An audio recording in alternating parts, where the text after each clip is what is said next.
Le coup de feu retentit comme un cri primal dans la brume épaisse de la forêt vosgienne. Et je m'effondrai à genoux, le cœur battant la chamade, convaincu que c'était la fin. Qui es-tu? Étranger? Gronda une voix rauque, presque animale, tandis qu'une silhouette massive émergeait des ombres. Son fusil encore fumant pointait droit sur ma poitrine. Dans cet instant suspendu, où la mort semblait danser à nos pieds, nos regards se croisèrent et je sus, au plus profond de mon âme tourmentée, que ce chasseur n'était pas mon bourreau, mais le catalyseur d'un chaos qui allait me consumer tout entier. La forêt des Vosges s'étendait comme un océan de verre sombre et impénétrable. Un labyrinthe de chênes centenaires et de fougères humides qui avalaient les imprudents sans un murmure. J'étais Paul, un Américain de 30 ans, journaliste freelance en quête d'une échappatoire à la frénésie new-yorkaise. J'avais fui les rues bondées de Manhattan pour ce coin reculé de France. Attiré par une légende locale, une meute de loups fantômes entend les sentiers oubliés. Ridicule, me direz-vous? Mais après une rupture dévastatrice avec mon amant de 5 ans, un banquier froid qui m'avait largué pour un modèle plus jeune, j'avais besoin de quelque chose de sauvage, de primal, pour exorciser les fantômes de mon cœur brisé. C'était mon 3e jour de randonnée solitaire quand le brouillard s'était refermé sur moi comme un linceul. Mon GPS avait rendu l'âme, la batterie vidée par le froid mordant de l'automne vosgien. Les heures s'étaient muées en nuit, et la nuit en cauchemar. J'avais trébuché sur des racines noueuses, mes bottes usées s'enfonçant dans la boue, et chaque craquement de brindilles me faisait sursauter, imaginant des crocs invisibles. La faim me tordait les entrailles, et la soif me raclait la gorge. Pire encore, la solitude amplifiait les échos de ma vie ratée, les nuits passées à fixer le plafond de mon appartement exigu, les messages non lus de mon ex, les regards en coin de mes collègues qui devinaient mon secret, ce désir pour les hommes qui m'avaient valu tant de rejets discrets dans la grande Amérique puritaine.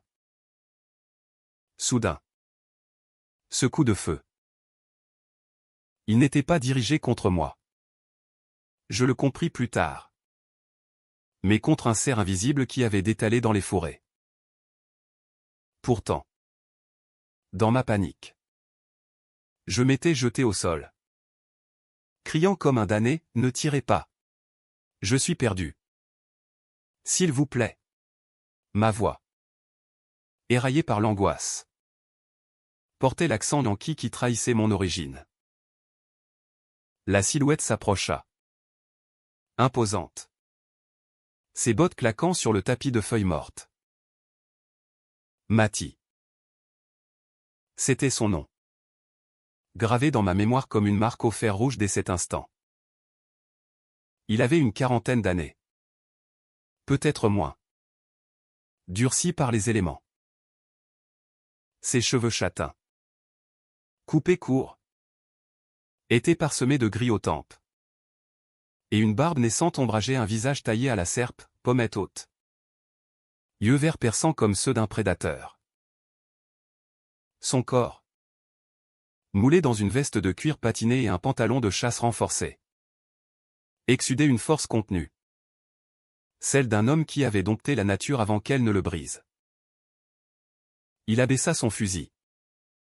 Un vieux reminton hérité de son grand-père. Et me toisa avec un mélange de suspicion et de curiosité. Américain? Qu'est-ce qu'un citadin comme toi fiche ici? T'as pas l'air d'un chasseur. Je balbutiai une explication, les mots se bousculant en un français approximatif appris à coups de Duolingo. Il rit. Un son grave et rocailleux qui résonna dans ma poitrine comme un écho lointain. Sans un mot de plus, il me tendit une gourde d'eau claire, puis m'aida à me relever d'une poigne ferme qui envoya une décharge électrique le long de mon bras. Sa peau était chaude, calleuse, imprégnée d'une odeur de terre humide et de pin, l'essence même de cette forêt qui m'avait presque englouti. Mati me guida hors du brouillard. Sa lampe torche balayant les sentiers comme un phare dans la tempête. Nous marchâmes en silence pendant ce qui me sembla une éternité. Mon souffle haletant contrastant avec sa foulée assurée.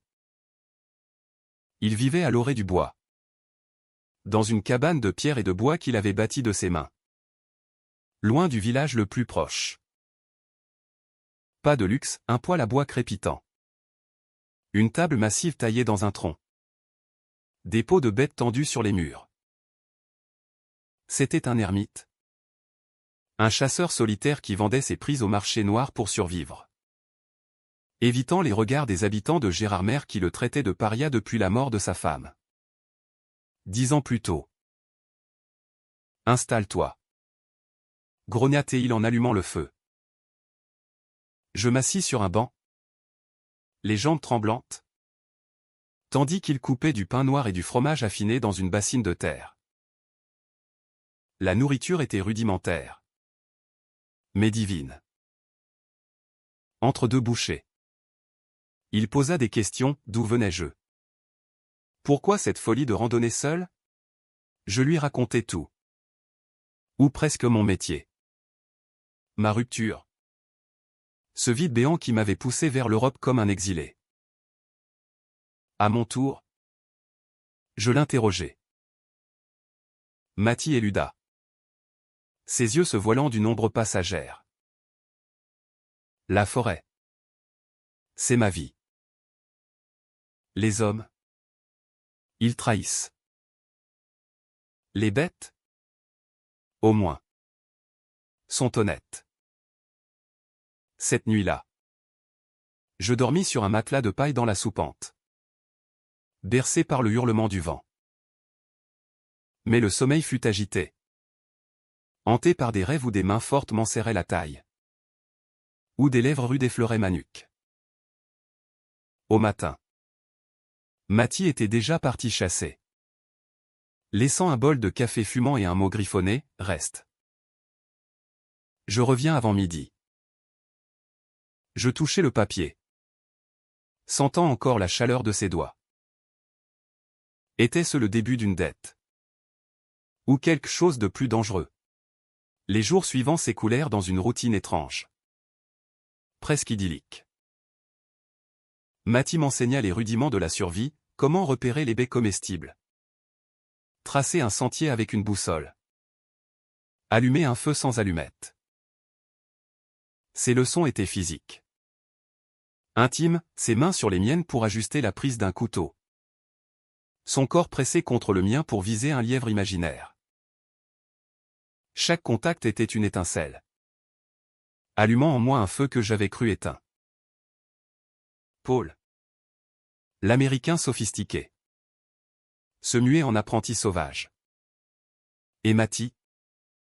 Le loup solitaire. Laissait percer une tendresse inattendue, un sourire fugace quand je parvenais à abattre une branche d'un coup précis. Un regard prolongé quand je me déshabillais pour me laver dans la rivière glacée. Un soir. Autour du feu. L'alcool aidant un marque local qui brûlait la gorge comme de la lave. Il se confia enfin. Sa femme, Élise, était morte d'un accident de chasse, une balle perdue. La sienne, qui l'avait frappée par ricochet. Le village l'avait accusé de négligence. Sa famille l'avait renié pour ce péché. Depuis, il vivait reclus. Chassant non pour le plaisir, mais pour expier. J'ai perdu tout ce qui comptait. Paul. Ne t'attache pas à un homme comme moi. Je suis maudit. Ces mots me transpercèrent. Je posai ma main sur la sienne. Sentant les veines saillantes sous la peau. Et si la malédiction était finie? Si j'étais là pour ça? Il retira sa main. Mais pas avant que ses yeux ne trahissent un tourbillon, désir, peur. Un appel muet. Cette nuit, je l'entendis gémir dans son sommeil. Et je sus que la forêt n'était plus la seule à nous envelopper. Nous étions piégés dans un étau plus impitoyable, celui des cœurs affamés. Bientôt, les murmures du village filtrèrent jusqu'à nous. Des rumeurs, l'Américain hébergé par le « tueur de femmes ». Matty se raidit. Son fusil toujours à portée de main. Mais entre nous, l'air crépitait d'une tension nouvelle. Un après-midi pluvieux. Alors que nous réparions le toit de la cabane.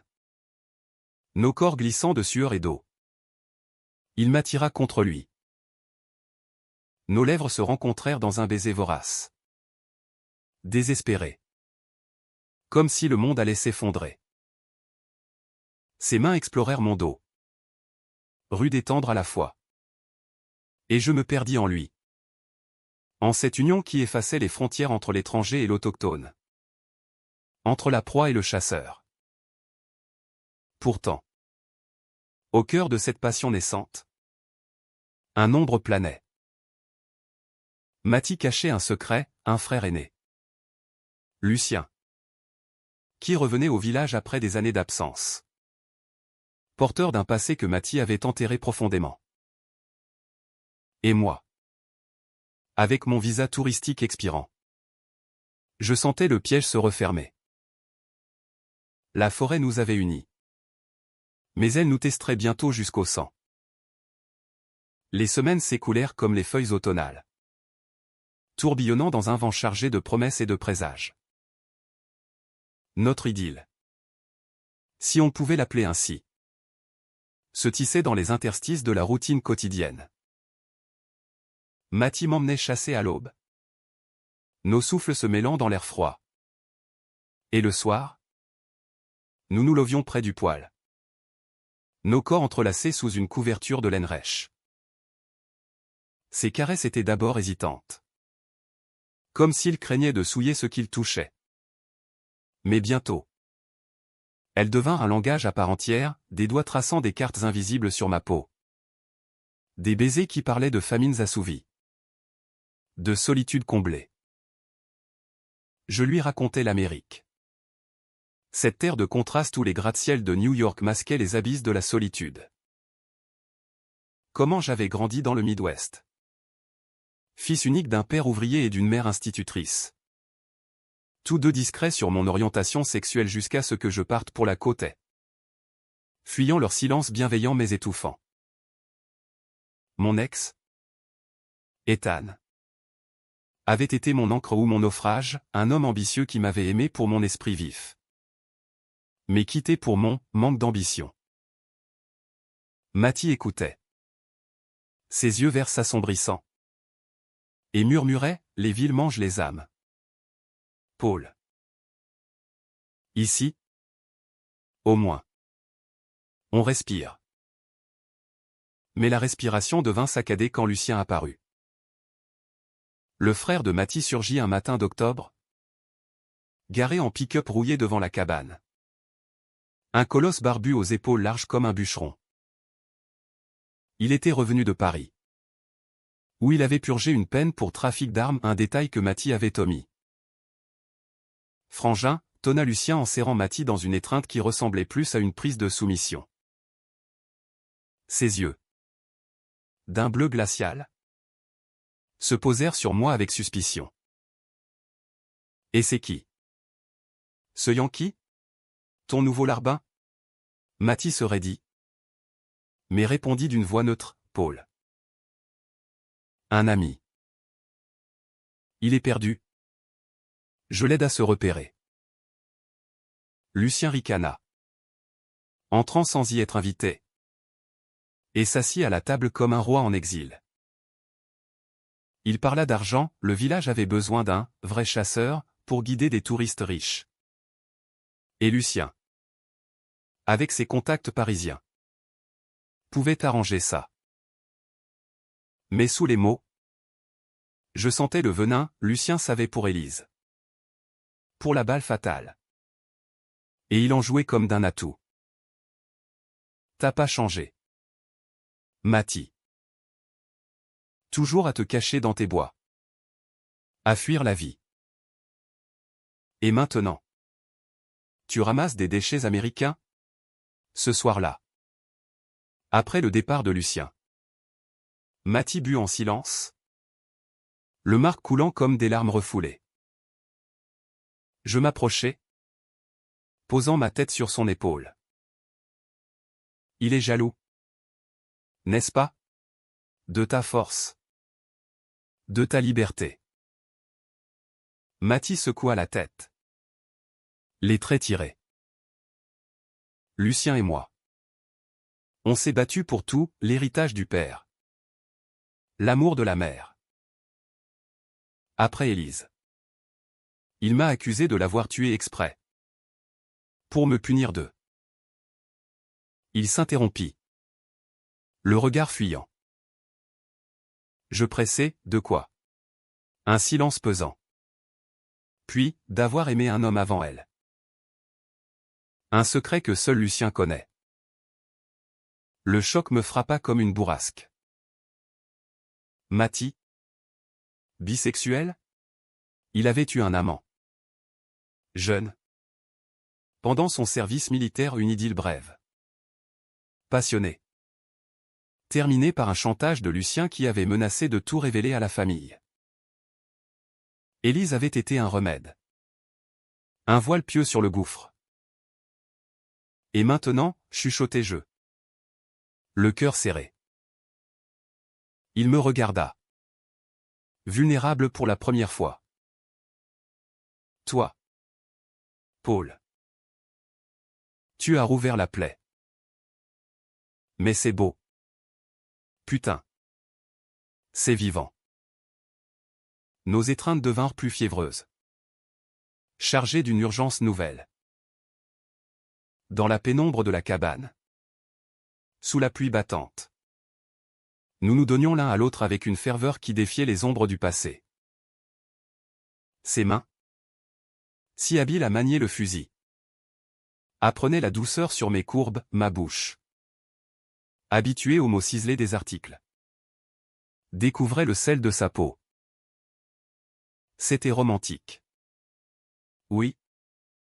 Mais teinté d'une dramaturgie presque théâtrale, deux âmes perdues dans une forêt qui murmurait des avertissements. Lucien revint souvent. Prétextant des affaires. Il proposait à Matty de rejoindre son réseau, chassé illégalement pour des clients fortunés.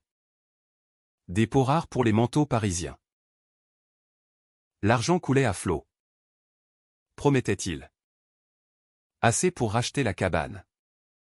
Pour un nouveau départ. Matty résistait. Mais je voyais les fissures, les nuits où il fixait le plafond. Murmurant des calculs inaudibles. Il me tient. Paul. Par le passé. Par le sang. Le conflit éclata un soir de pleine lune. Quand Lucien débarqua ivre.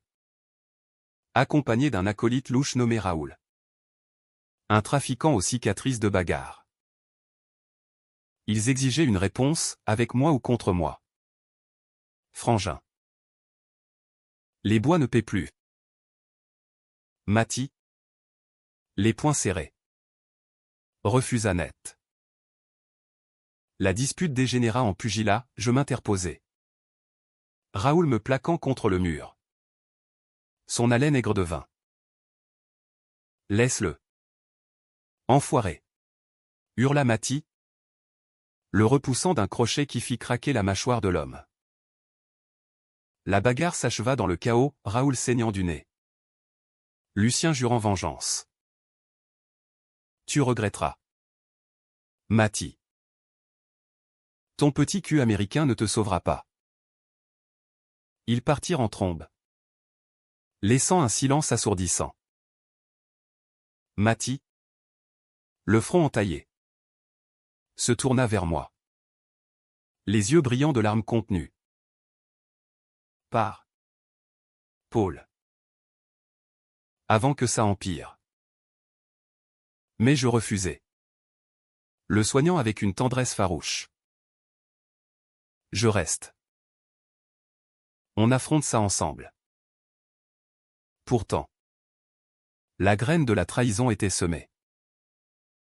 Lucien, dans sa rage, fouilla le passé de Mathie et découvrit des lettres jaunies. Cachées dans la cabane, des missives d'amour à son ancien amant.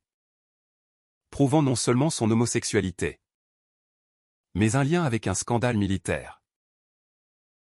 Il menaça de les diffuser au village. De ruiner Mathie définitivement.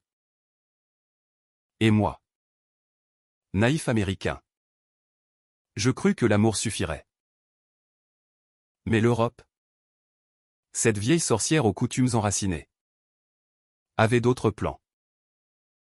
Bientôt, les murmures devinrent cris, des chasseurs rivaux empoisonnèrent les pièges de Mathie. Des rumeurs de « déviants » circulèrent jusqu'à Gérardmer. Mathie se referma. Son fusil devenant une extension de son corps tendu.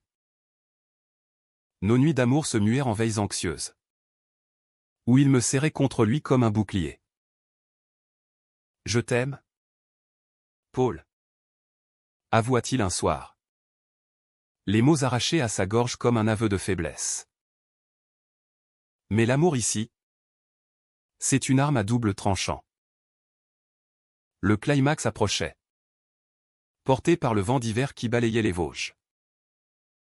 Lucien organisa une chasse collective. Un piège pour isoler Mathie. Et moi.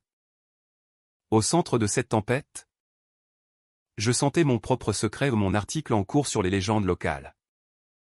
Qui risquait d'exposer Mathie au pesé comme une bombe à retardement. L'hiver s'abattit sur les Vosges comme un linceul de givre. Transformant la forêt en un royaume de silences hostiles. Les flocons dansaient en tourbillons paresseux. Étouffant les sons. Mais pas les tensions qui bouillonnaient sous la surface. Mathie et moi. Nous nous réfugions dans la cabane comme dans un cocon fragile. Nos corps entremêlés pour conjurer le froid. Pourtant, chaque étreinte portait l'empreinte d'une urgence croissante. Comme si nous pressentions la fissure qui allait nous engloutir. Lucien n'avait pas chômé. C'est, amis, une bande de braconniers endurcis par la misère rurale rôdait aux abords de nos terres. Leurs phares balayant la nuit comme des yeux accusateurs. Un matin, Mathie rentra d'une patrouille. Le visage blême. Une carcasse de chevreuil empoisonnée à ses pieds. Ils veulent me forcer la main, murmura-t-il, enfouissant la bête dans une fosse. Je le pris dans mes bras, sentant son cœur martelé contre le mien. On appelle la police, proposai-je. Oubliant un instant que dans ces contrées isolées, la loi penchait souvent du côté des puissants. Il secoua la tête. Amer. La police ? Ici, c'est la famille qui juge. Lucien est le fils prodigue, moi. Le paria. Ce soir-là, il me raconta tout, leur enfance dans une ferme délabrée. Le père tyrannique qui les battait pour en faire des hommes. La mère qui se suicidait en silence en buvant du vin frelaté. Lucien, l'aîné, avait protégé Mathie des coups. Mais à quel prix ? Une dépendance toxique. Un chantage éternel. Il sait pour Antoine. Mon amant d'autrefois. Il m'a promis le silence si je le suivais partout. Après Élise. J'ai cru m'en libérer. Mais le sang lie plus que l'amour. Antoine. Ce nom flottait entre nous comme un fantôme jaloux. Mathie l'avait aimé follement. Dans les baraquements humides de la Légion. Où les nuits étaient courtes et les désirs interdits. Une passion brisée par un officier vindicatif qui les avait surpris. Menaçant d'un conseil de guerre. Antoine avait fui en Belgique. Emportant le cœur de Mathie. Et toi, Paul ? Demanda-t-il soudain. Ses doigts effleurant ma cicatrice d'appendicite. Souvenir d'une opération ratée à Chicago. Je lui confiais mes propres ombres, les nuits de lycée où je me cachais dans les toilettes pour pleurer après les moqueries. Le premier baiser volé dans un bar gay de San Francisco. La trahison d'Ethan qui m'avait fait douter de tout. Nos confessions tissaient un lien plus profond. Une intimité qui transcendait le physique. Nous marchions dans la neige. Main dans la main quand les sentiers étaient déserts. Et je lui lisais des passages de Thoreau Walden. Ce manifeste de solitude que j'avais emporté dans mon sac.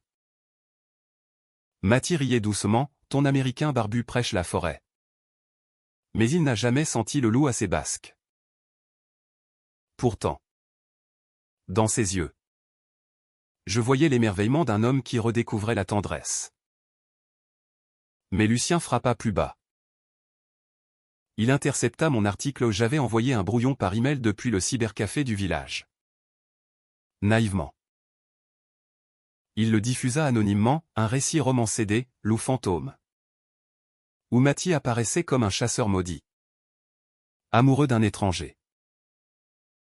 Le village explosa en ragots, le tueur est un sodomite. Des croix gammées graffitées sur la porte de la cabane.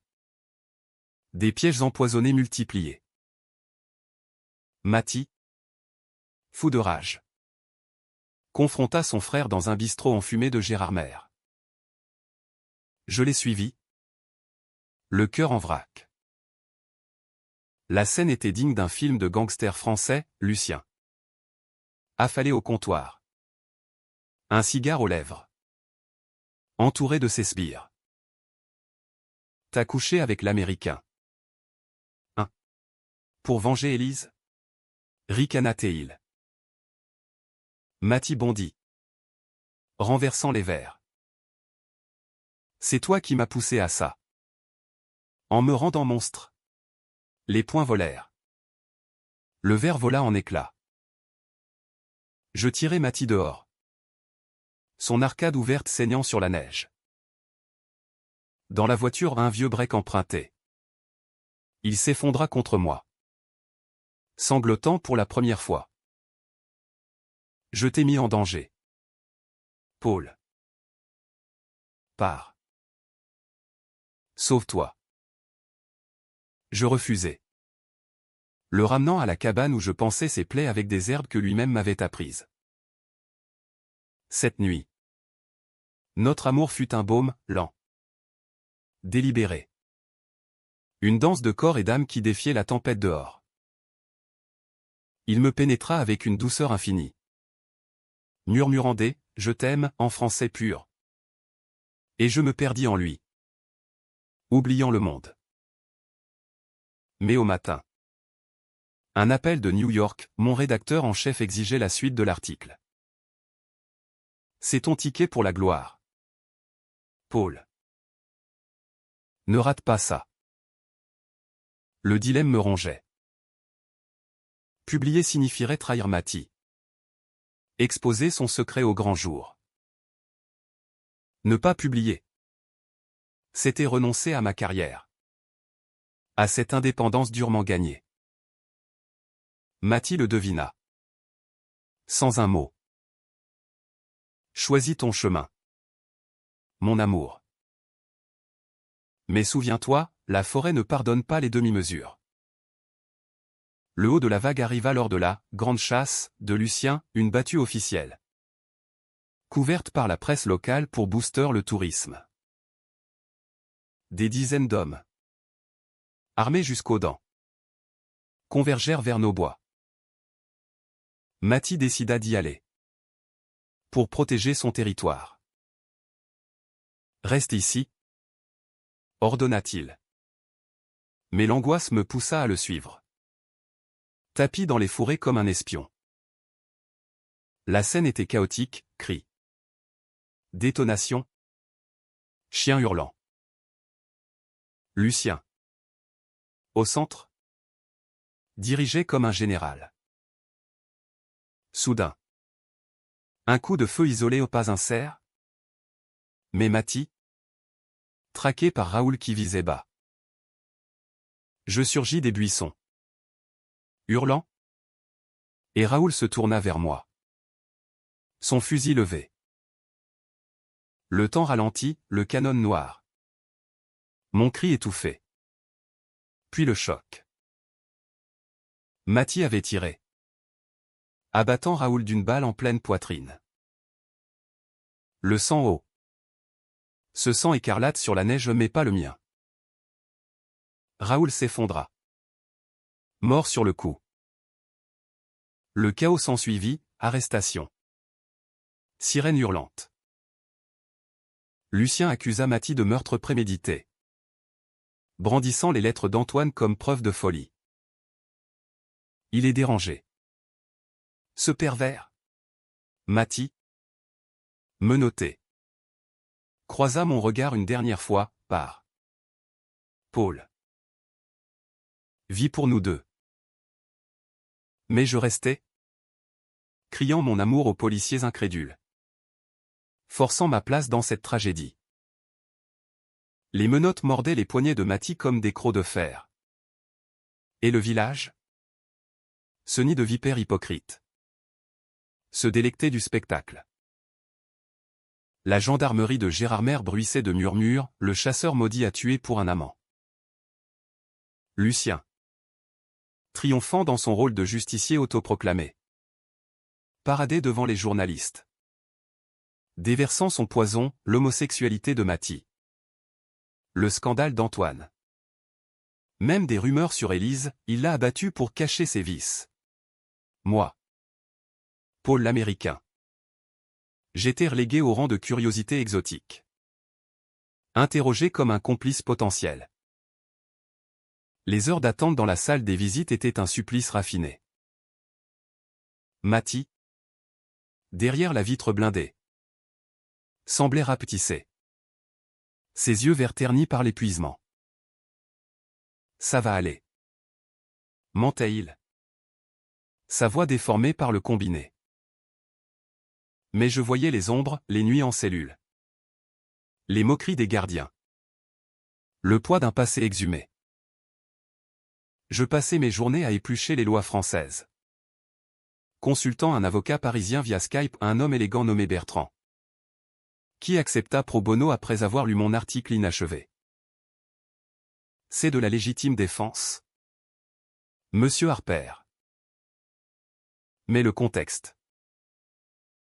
Familial? Social. Ça complique. Le contexte. Ce mot englobait tout, l'homophobie latente des Vosges. Où les bals populaires masquaient des haines ancestrales, la loyauté du sang. Qui liait Lucien et Maty dans un nœud gordien. Je rendis visite à la mère. Une vieille dame édentée dans une ferme décrépite. Qui pleura en me tendant une photo jaunie, deux garçons.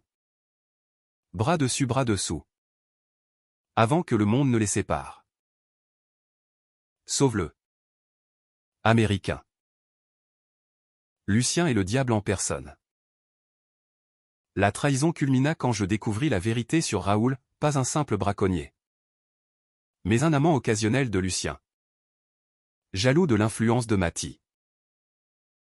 Lucien l'avait manipulé pour provoquer l'incident, espérant éliminer son frère une fois pour toutes. Les preuves affluaient, textos effacés. Témoignages de villageois las des exactions de Lucien. Bertrand les compile en un dossier béton. Mais le procès s'annonçait comme un cirque médiatique. La presse nationale s'empara de l'affaire, passion interdite dans les bois vosgiens. Titrait-il. Mélangeant faits et fantasmes. Maty, en détention provisoire, s'effritait. Lors d'une visite. Il avoua, j'ai douté. Paul. Quand Raoul a visé. J'ai vu Antoine. Élise. Et toi? J'ai tiré pour nous tous. Mais si je sors, qu'adviendra-t-il de nous? Le village nous haïra. Ces mots me brisèrent. Je lui promis l'exil, on ira en Amérique. Ma ville natale. Les plaines infinies. Là-bas, l'amour n'est pas un crime. Il sourit faiblement. Mais ses yeux trahissaient la résignation. Le jour du procès arriva sous un ciel plombé. La cour de justice d'Épinal bondait de curieux. Lucien témoigna en premier. Sa voix tonnante accusant Mathie de perversion et de violence. Il a corrompu cet étranger pour se venger de moi. Je montai à la barre. Le cœur cognant. Et déverser tout, notre rencontre. L'amour naît des cendres. La manipulation de Lucien. Mathie n'est pas un monstre. C'est un homme qui a aimé. Qui a souffert. Qui a protégé. Ma voix chevrota. L'accent yankee rendant mes mots presque comiques. Mais la salle se tut. Bertrand défila les preuves, autopsie confirmant l'agression de Raoul. Enregistrement de menaces de Lucien. Puis, le clou, une lettre d'Antoine. Retrouvée en Belgique. Attestant de l'innocence de Mathie dans le scandale passé. Il m'a sauvé la vie. Comme il a sauvé Paul.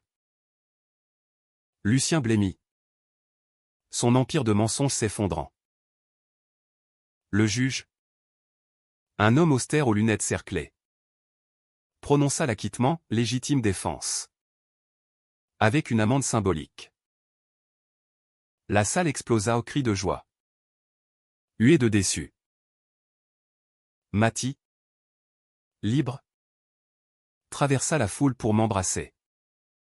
Un baiser public, défiant, qui fit taire les murmures.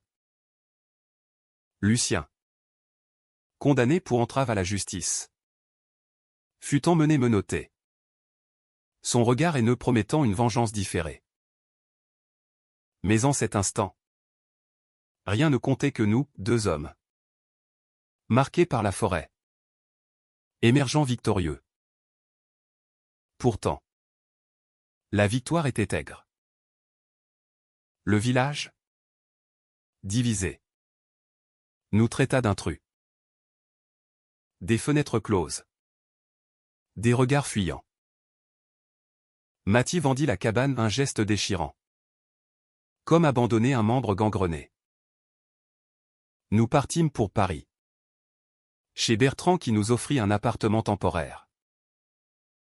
La capitale. Avec ses boulevards haussmanniens et ses cafés enfumés.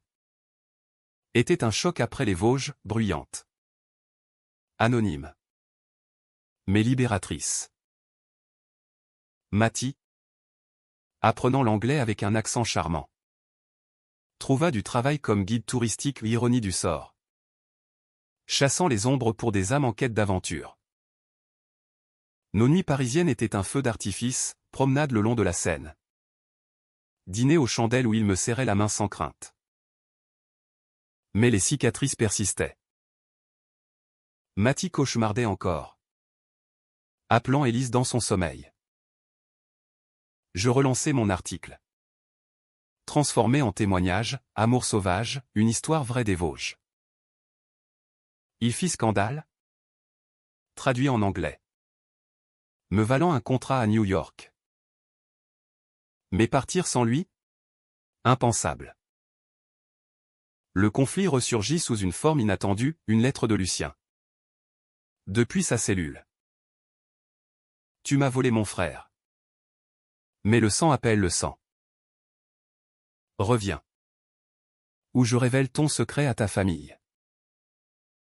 Mon secret? Ethan. Mon ex? N'était pas parti pour un modèle.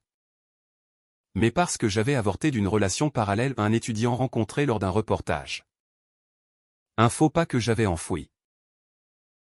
Lucien l'avait appris via des contacts new-yorkais. Un chantage transatlantique. Je confiai tout à Mathie. Terrifié qu'il me rejette. Au lieu de ça. Il me serra fort, les trahisons nous forgent. Paul. Pas nous brise. On affronte. Nous écrivîmes une réponse conjointe, une dénonciation publique. Envoyée à la presse. Lucien. Isolé? Sais-tu enfin? Le printemps revint sur Paris comme une rédemption tardive. Les marronniers en fleurs bordant les quais d'une douceur presque obscène après les rigueurs vosgiennes. Mathie et moi. Nous avions reconstruit notre nid dans un loft modeste du Marais. Quartier gai où les drapeaux arc-en-ciel flottaient au balcon comme des bannières de fierté. Les matins. Il préparait du café noir pendant que j'écrivais à mon bureau. Nos regards se croisant par-dessus les pages, un rituel simple, mais chargé d'une gratitude infinie. Pourtant, l'exil n'effaçait pas les fantômes. Mathie luttait avec son identité, le chasseur viril face au monde urbain, où les hommes minces en slim le dévisageaient avec une curiosité lascive.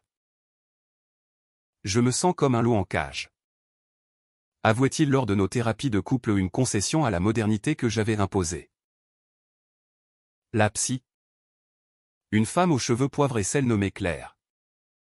Nous guidait avec une sagesse française, l'amour n'est pas une chasse, mais une danse. Apprenez à suivre le rythme de l'autre.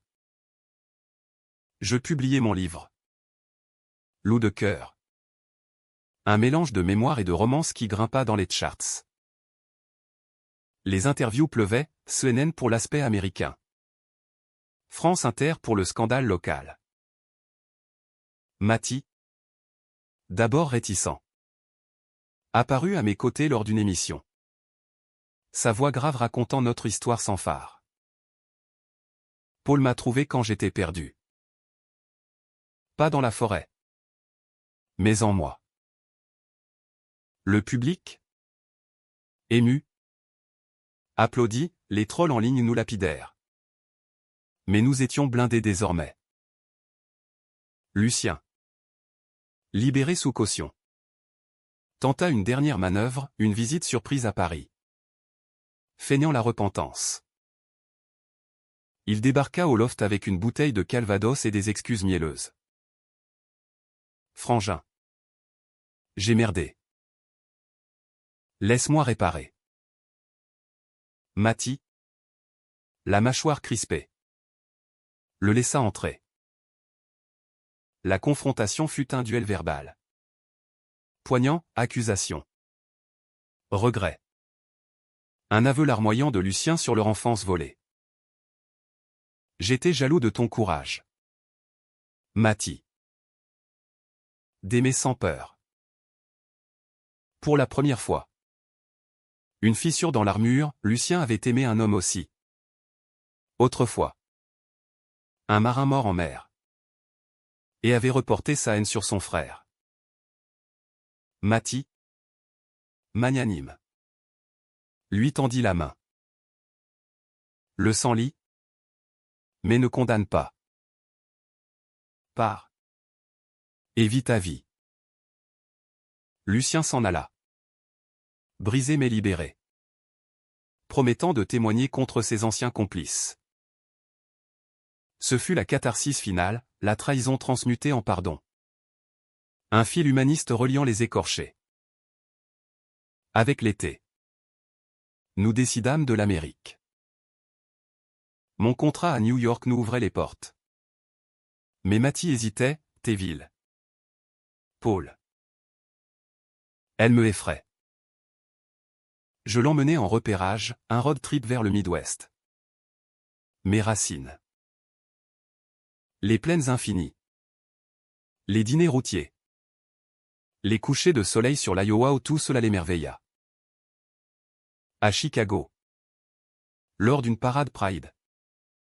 Il marcha à mes côtés. Torse nu sous le soleil. Un loup tatoué fraîchement sur l'épaule, notre emblème. De retour à Paris pour boucler nos valises. Un dernier cadeau du destin, une lettre d'Antoine. Invitant Mathie à une rencontre. Ils se virent dans un café du quartier latin. Et moi. En retrait. Je vis des larmes couler au pas de jalousie. Mais de closure. Antoine. Vieilli mais serein. Embrassa Mathie sur les joues, tu mérites ce bonheur. Mon ami. Notre départ fut une fête discrète, Bertrand et Claire au pied de l'avion. Toast au champagne. À New York. L'appartement surplombait Central Park. Un havre de verre et de verre. Matty trouva sa voie comme formateur en survie urbaine des ateliers pour citadins stressés. Apprenant à chasser le métro comme une proie. Nos nuits étaient un mélange, jazz dans Greenwich Village. Câlin devant des films de Capra. Des escapades dans les Catskills pour raviver la flamme sauvage. Un an plus tard. Lors d'une randonnée dans les Appalaches. Matty s'agenouilla au nom pour chasser. Mais pour offrir une bague simple. En or martelé. Épouse-moi. Paul. Pas pour la loi. Mais pour l'âme. Les larmes brouillèrent ma vue, oui. Soufflez je. Et nous nous unîmes sous les étoiles. Un vœu païen. Romantique. Éternel. La vie. Cette chasseresse impitoyable. Nous avait trouvés perdus pour nous rendre entiers. Dans ce monde de contrastes, France mystique. Amérique pragmatique. Notre amour était le pont, dramatique dans ses tourments. Émouvant dans ses tendresses. Humain dans ses failles. Et si la trahison nous avait marqués? Le pardon nous avait guéris. Au milieu de nulle part. Un chasseur m'avait trouvé. Et ensemble. Nous avions reconquis le monde.